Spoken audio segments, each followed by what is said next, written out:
pour cette dernière intervention.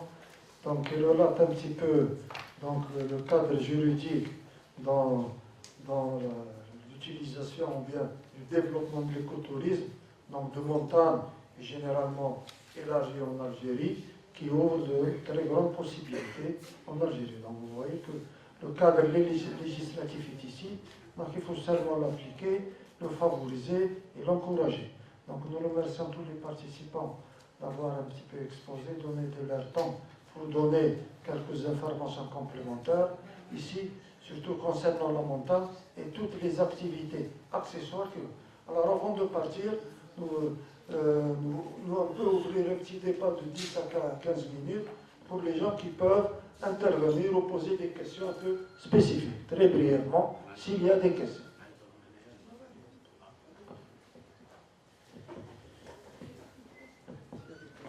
Alors, s'il y a des questions à poser, كاش ما كاين استفسارات سي بون ما كاش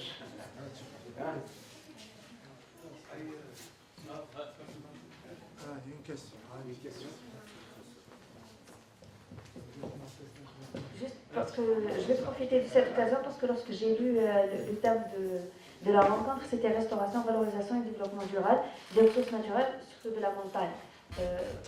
Je m'attendais à ce qu'on parle plus de potentialité de nos montagnes, surtout dans le secteur économique et tout. C'est vrai que vous avez parlé des forêts, mais les montagnes peut-être ont plus de particularités. On peut trouver des forêts, mais pas dans les montagnes.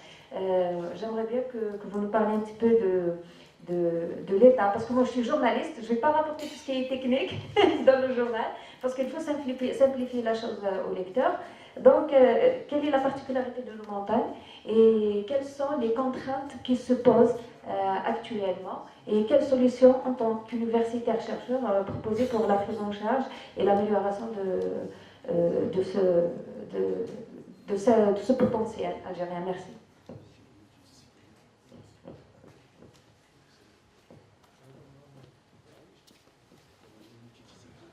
Voilà, effectivement, donc la journée elle a été un petit peu organisée dans ce sens-là, parce que c'est une journée qui concerne la montagne d'une manière globale.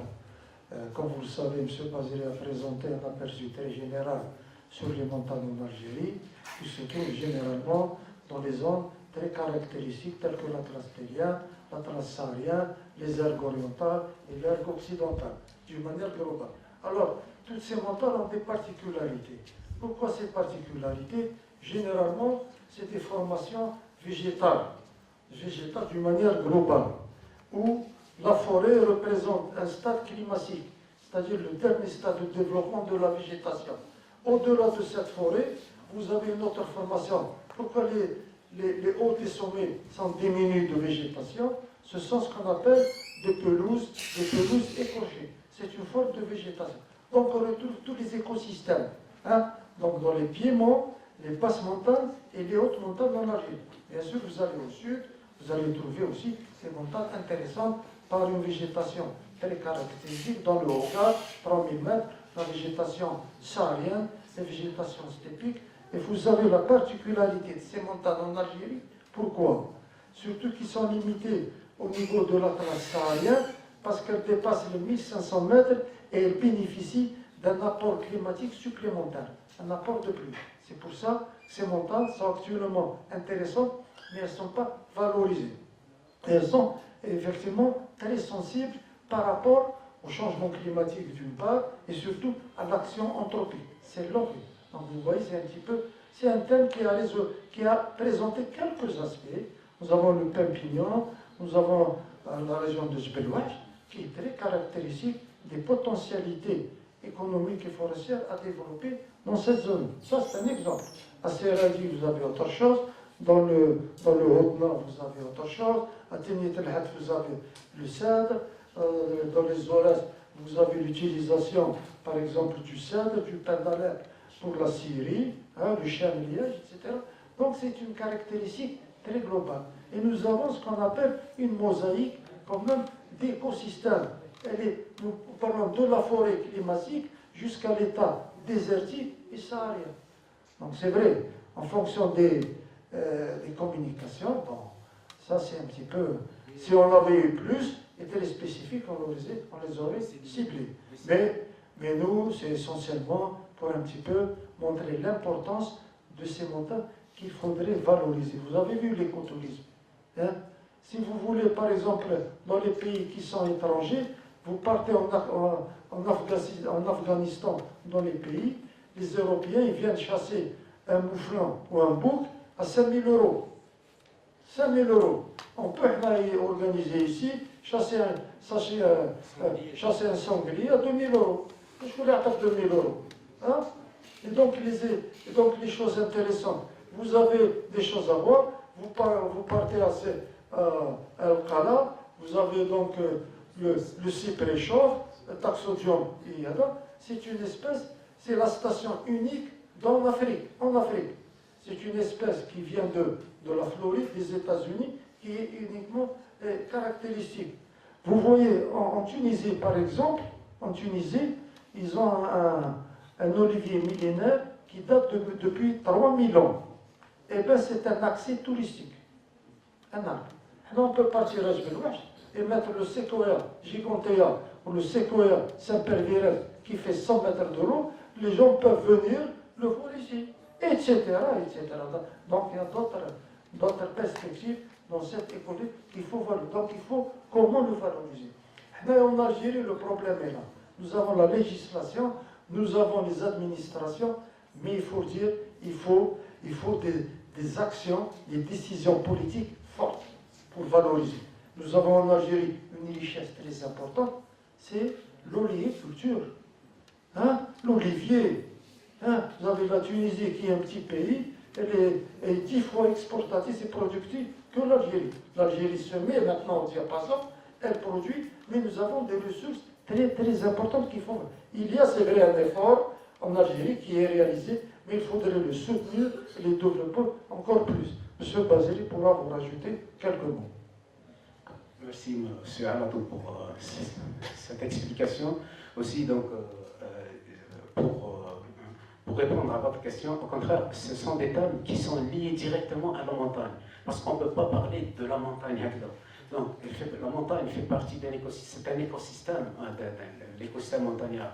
Et lorsqu'on parle de l'écologie, l'écologie c'est multidisciplinaire. Donc il faut toucher aux facteurs biotiques et aux facteurs abiotiques. L'exemple que M. Amadou vient de citer pour le pain d'Alep, par exemple, si on parle de grignon d'olive, la valorisation de grignon d'olive, c'est lié directement à la montagne. Hein.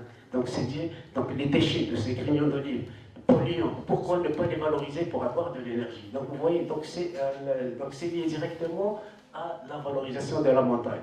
Aussi, par exemple, la dernière intervention, c'est vrai, donc c'est les droits, donc les étudiants, ils ont montré un petit peu donc, ce que la législation apporte à la protection de l'écologie, et peut-être ils ont cité un passage, là ils n'ont même pas trouvé la nomenclature de la législation algérienne alors qu'elle se trouve dans la législation tunisienne. Donc, à la fin, ils ont, dans leur perspective, donc il faut revoir les textes, etc., pour valoriser l'écotourisme en Algérie. Voilà, donc j'espère que nous avons répondu à votre question. Il y a une autre question seulement là-dessus, et les contraintes qui se posent, vous allez poser deux à la fin. Non, c'est les contraintes, oui. Donc c'est vrai, donc, pour les contraintes, mais les études, on donne des perspectives justement pour que les études, mais on touche les tiroirs, il faut les valoriser. Voilà. On passe la parole à M. le doyen pour un petit peu nous clôturer cette séance qui a été, je crois, un peu agréable et qui a été utile pour nos étudiants, surtout. À vous, M. le doyen. Bon, بسم الله الرحمن الرحيم والصلاة والسلام على أشرف المرسلين. يعني نهايتها مسك إن شاء الله. أولا وقبل كل شيء نشكر الطلبة الباحثين الأساتذة اللي قدموا العروض نتاعهم، هذه العروض السنوية، وإن كان حضرت البعض منها والبعض الآخر الله غالب لظروف كنت متواجد في المجلس العلمي للكلية.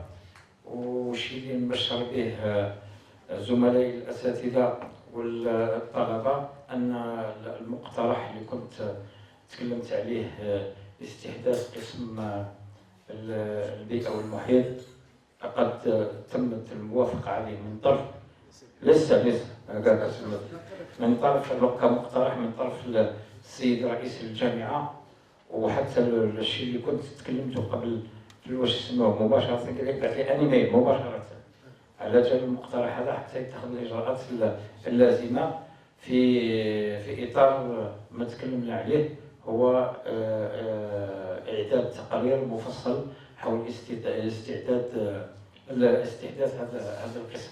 وبالمناسبة ثاني بلغت به المجلس العلمي باليوم هذا اللي رانا اليوم الدراسي هذا اللي مصباح احنا متواجدين فيه، بلغت المجلس العلمي وتكلمت فيه بكل أريحية والشيء اللي راه قاعد يجرى لهنا، خصوصا المدعوين والحاضرين معنا والاتفاقيات التي تم إبرامها. يعني هذا إنجاز في حد ذاته، والإنجاز الكبير اللي هو التواصل ما بين الجامعة والقطاع الشريك الاقتصادي والاجتماعي، وخصوصا الهدف منه هو ترقية البيداغوجيا من جهة والبحث العلمي من جهة أخرى، والمساهمة الفعلية في الاقتصاد الوطني. يعني هذه